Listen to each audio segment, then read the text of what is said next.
दोस्तों, current affair का नया टॉपिक है जल प्रबंधन में अस्पन शहर। आखिर ये जल प्रबंधन में अस्पन शहर क्या है, हम इसके बारे में जानने का प्रयास करेंगे।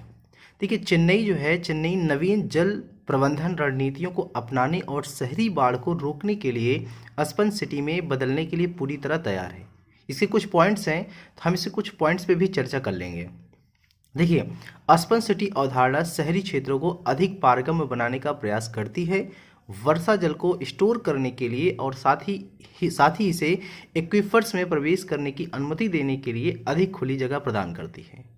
चेन्नई में जल संसाधन विभाग शहर भर के छोटे जल निकायों में पुनर्भरण शाफ्ट खोदने की संभावना तलाश रहा है।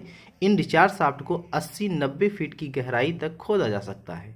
यह जल स्तर को फिर से भरने में मदद करेगा। इस योजना के अनुसार छोटी जलाशयों और मंदिर के टैंकों को तीव्र बारिश के दौरान अतिरिक्त पानी के भंडारण के लिए संरचनाओं के रूप में इस्तेमाल किया जा सकता है। आखिर यह अस्पन सिटी क्या है, इसको भी हम समझ लेते हैं।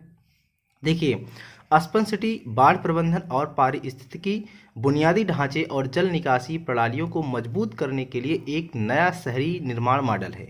इस अवधारणा को 2000 में चीनी शोधकर्ताओं द्वारा प्रस्तावित किया गया था। चीनी कम्युनिस्ट पार्टी और राज्य परिषद ने 2014 में इस अवधारणा को शहरीकरण नीति के रूप में स्वीकार किया था। यह प्रणाली शहरी बाढ़, शहरी गर्मी, द्विप्रभाव और जल संसाधनों की कमी को कम करने में मदद करती है।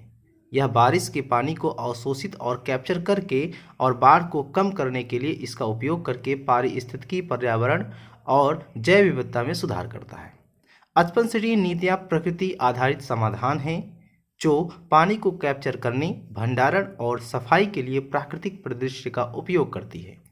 भारत में अस्पन सिटी मिशन को भी समझ लेते हैं। देखिए, अस्पन सिटी का मुख्य विचार शहरों को उस पर गिरने वाले पानी को भंडारित करने और उपयोग करने के लिए अधिक पारगम बनाना है। इन सभी को राष्ट्रीय विरासत, शहर विकास और वृद्धि योजना, कायाकल्प और शहरी परिवर्तन के लिए अटल मिशन और स्मार्ट सिटी मिशन के तर्ज पर एक शहरी मिशन द्वारा प्रभावी ढंग से वितरित किया जा सकता है।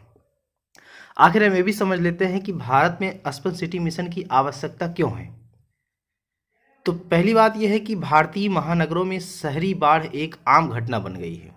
दूसरा कारण है कि भारत की भूमि नीति शहरी क्षेत्रों में बाढ़ की पुनरावृत्ति के प्रबंधन या नियंत्रण में प्रभावी नहीं रही है।